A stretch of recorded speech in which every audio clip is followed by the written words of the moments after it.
Barakallahu fikum Ustaz, ada 3 pertanyaan dari jamaah Zoom, pertanyaan cukup mirip, Ana coba bacakan satu-satu ya Ustaz ya.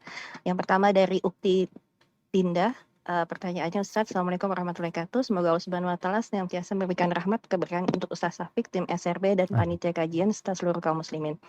Ustaz, saya ingin bertanya apakah apabila terdapat anggota keluarga yang sering mendapatkan kiriman hampers dari perusahaan swasta ataupun perusahaan asuransi karena ada kerjasama pekerjaan, biasanya kirimannya berupa makanan atau barang-barang seperti itu, namun sang anggota keluarga mendapatkan kiriman tersebut biasanya membagikannya lagi ke keluarga lain. Saya termasuk yang sering menerimanya Ustadz.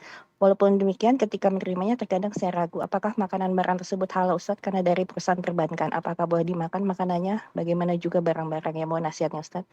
Pertanyaan kedua, Ana langsung bacakan ya Ustadz ya, dari Ukti Taza. Assalamualaikum Ustadz, izin bertanya. Waalaikumsalam. Semoga Ustadz keluarga selalu dalam lindungan Allah Subhanahu wa taala. Bagaimana hukumnya kalau kita menerima makanan dan hadiah dari hasil bisnis MLM? Saya memiliki kerabat dekat yang berbisnis MLM dan sering mengirim ke rumah. Mohon penjelasannya Ustadz, barakallahu fikum. Pertanyaan yang ketiga dari Ukti Nesa. Pertanyaannya, Ustadz, mengenai eh, bagaimana jika kita ditraktir makanan oleh teman kita, tapi kita khawatir tentang uangnya berasal dari mana, apakah halal atau haram? Apakah traktirannya kita tolak saja? Jazakallahu khair Ustaz. Demikian 3 pertanyaan tersebut Ustaz. Barakallahu fiik. Nah, mahibati fillah. Ketika kita mendapatkan sesuatu dengan cara yang halal. Ana mendapatkan sesuatu dengan cara yang halal. Cara yang halal itu dengan hibah. Dikasih hadiah, ana kasih pemberian. Tapi orang tersebut yang memberikan hibah kepada ana, sejatinya dia mendapatkan hal itu sebagai karena dia keuntungan dari riba. Bunga umpamanya yang dia dapatkan. Atau keuntungan-keuntungan karena asuransi tersebut. Artinya buat dia haram. Karena dia mendapatkannya dengan cara yang tidak diperbolehkan dalam agama.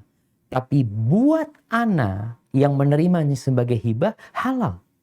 Ini pendapat yang rajih dalam masalah ini. Jadi perubahan transaksi itu dapat merubah status harta tersebut. Contohnya sekarang bunga bank itu. Boleh nggak kita berikan kepada orang yang tidak mampu?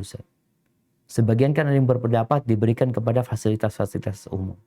Tapi sebagian makan nggak apa-apa karena dia menerimanya bukan sebagai bunga. Buat ana yang naruh uang di bank itu bunga. Itu bunga yang haram. Tapi orang itu menerimanya sebagai pemberian yang diberikan kepada dia. Jadi perubahan itu menjadikan status barang tersebut jadi halal. Ini menurut pendapat yang rajih. Tapi memang ada khilaf di antara para ulama yang tetap akan haram ketika barang itu adalah barang curian. Barang yang didapat dengan cara ya imma dengan mencuri, imma dengan merampok. Artinya tidak ada keridhaan dari orang yang kita ambil barangnya dari dia. Kalau yang tadi kan memang ada keridhaan di antara mereka, ada akad antara mereka. Tapi kalau bicara mencuri, barang itu kalau dikasihkan kepada kita, ada orang mencuri handphone. Lalu dia berikan kepada anak. Atau dia menipu orang sehingga handphonenya itu dia milikin. Padahal handphone seharusnya tidak dia milikin. Dia berikan kepada anak, barang ini haram. Kenapa? Karena ini milik orang. Dia mendapatkannya dengan cara tadi mencuri atau merampok atau menipu. Maka itu tidak diperbolehkan. Ini mungkin jawaban untuk 3 pertanyaan tadi. Walaupun kalau bicara ya ana lebih baik meninggalkan tersebut ya lebih utama.